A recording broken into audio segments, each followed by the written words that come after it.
Je suis arrivée chez Euromédia sur une création de poste et j'ai tout à construire. C'est-à-dire que ce qu'on est en train de vivre, j'ai envie de dire, moi je vis une triple révolution parce que je fusionne, je me dois de rassembler des équipes de différents secteurs, de différents domaines, de différents pays.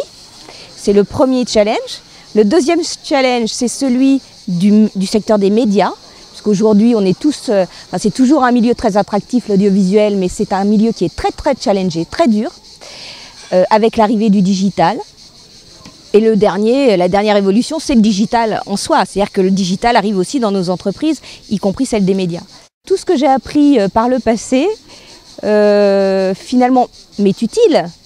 Mais ce que je pensais pouvoir déployer au départ, en arrivant chez Euromédia, a été impossible parce que les gens n'étaient pas prêts.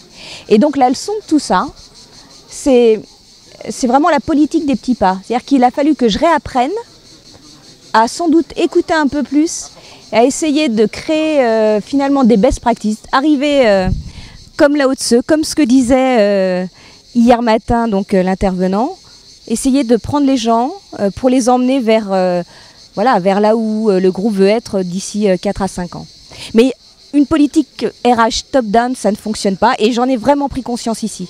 Il est impératif de créer de la diversité dans les conseils d'administration, à la fois des femmes et puis des gens de toute communauté pour pouvoir mener la transformation d'une entreprise. Parce que même si le président, théoriquement,